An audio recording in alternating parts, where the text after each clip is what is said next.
असं काहीतरी व्यवस्था पाहिजे तिथे, आपण ते यामध्ये तरतूद करू शकतो.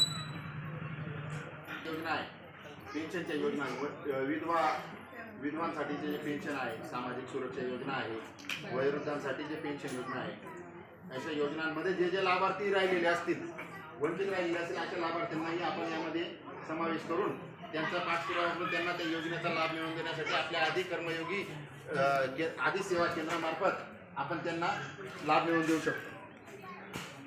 नंतर संस्कृतीचे जतन व संवर्धन.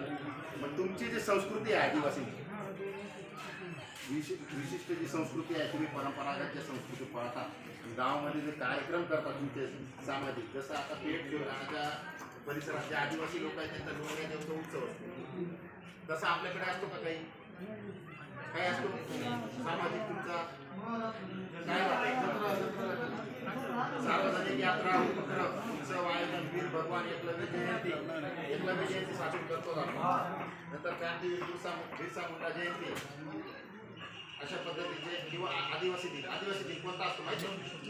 9 ऑगस्ट क्रांती दिन पण म्हणतात त्याला, आणि आदिवासी दिन, जागतिक आदिवासी दिन, तेही साजरा करणार. ते साजरा करण्यासाठीही याच्यामध्ये आपण काही तरतूद करू शकतो. नंतर वृक्ष लागवडचा विषय. आपल्या ग्रामपंचायत गावाला लागून जे मोकळी जागा असेल, परिसर असेल, त्या ठिकाणी आपण वृक्ष लागवड. अशा पद्धतीचा आपला हा 5 वर्षाला 5 वर्षामध्ये या पद्धतीच्या योजना ज्या ज्या लागू होतील आपल्या गावाला, जे सर्व आपल्या दृष्टिकोनातून जे जे आपल्याला करता येईल, जे जे गरजेचं आहे, जे जे महत्त्वाचं आहे, ते सर्व आपण करू शकतो.